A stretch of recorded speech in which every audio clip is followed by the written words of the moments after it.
ஹரி ஓம் ஜெய் வாராகி. வாழ்க்கையில் எல்லோரும் எப்பயுமே சந்தோஷமாக இருக்க முயற்சி பண்ணிக்கிட்டே இருங்க. அன்னையுடைய அருளால் எல்லோருமே எப்பயுமே சந்தோஷமாகவே இருக்கலாம். இப்போ வாராகி மாலையில் 24வது பாடலை பார்க்கலாம். உலக்கை கலப்பை ஒளி விடுவாள் கடகாழி சங்கம், வலக்கை இடக்கையில் வைத்த வாராகி என் மாற்றலர்கள், இலக்கம் இல்லாத எழிற் பெரும் சேனை எதிர்வரினும், விளக்க வல்லாள் ஒரு மெல்லிதன் பாதம் விரும்புகவே. இதுதான் அந்த பாடல். இதோடைய அர்த்தத்தை இப்போ நம்ம பார்க்கலாம். உலக்கை கலப்பை ஒளி விடுவாள் கடகாடி சங்கம், வலக்கை இடக்கையில் வைத்த வாராகி. அம்பாள் அவருடைய கரங்களில் 8 கரங்கள்லையும் ஆயுதங்களை வச்சுருக்காளாம். என்னென்ன ஆயுதங்கள் வச்சுருக்கா? உலக்கை, அப்புறம் ஒரு கையில் கலப்பை இருக்குது, இன்னொரு கையில் பார்த்தீங்கன்னா நல்ல ஒளி வீசக்கூடிய வாள் கத்தி வச்சுருக்கா, கேடயம் வச்சுருக்கா.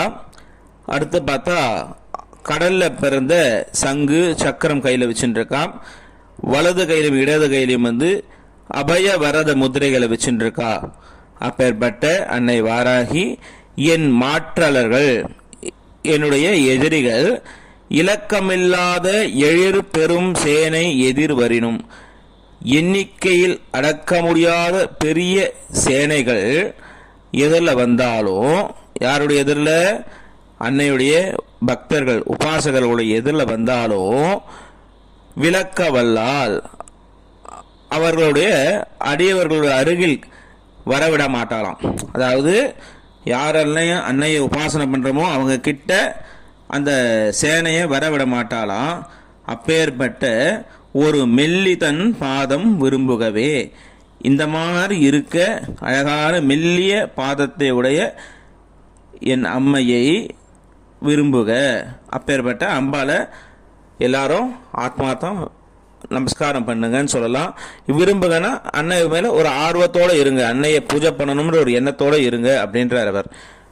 என்ன விஷயம்னா, அம்பாளுடைய தியான ஸ்லோகத்திலே இதெல்லாம் வரும். வாராகியமையுடைய தியான ஸ்லோகத்தில் முதல் பாட்டிலே வரும். எல்லாமே நிறைய நடுவில் வந்த பாட்டுகள்லேயும் வந்துடும். உலக்கை கலப்பை ஒளி விடுவாள் கடகாழி சங்கம் அப்படின்ட்டு அம்பாளுடைய தியான ஸ்லோகத்தில் இருக்குது.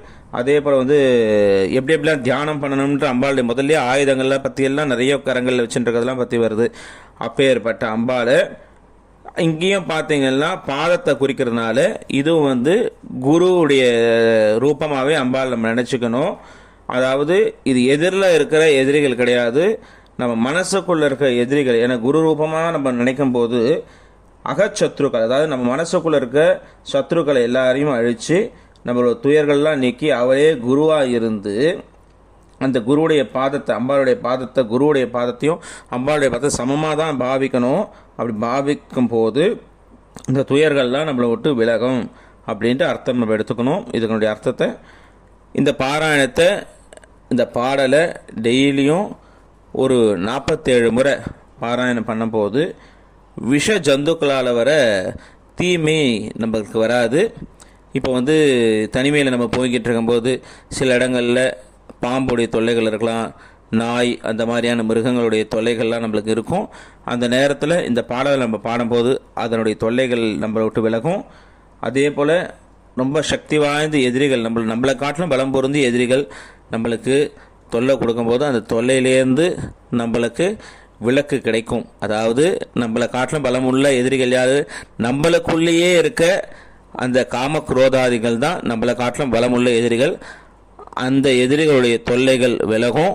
அந்த எதிரிகளுடைய தொல்லை விலகினாலே புறச்சத்துருக்களான எதிரில் இருக்க நம்ம வெளியில் இருக்க எதிரிகளுடைய தொல்லைகளும் நம்மளை விட்டு விலகும்.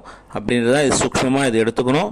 குருவுடைய திருவடியுடைய பிரார்த்தனை பண்ணிக்கிட்டு அதே திருவடி தான் அன்னையோட திருவடியாகவும் மனசில் நினச்சிக்கிட்டு இந்த பாராயணத்தை பண்ணும்போது நம்மளுக்கு எல்லா சௌக்கியங்களும் கிடைக்கும்.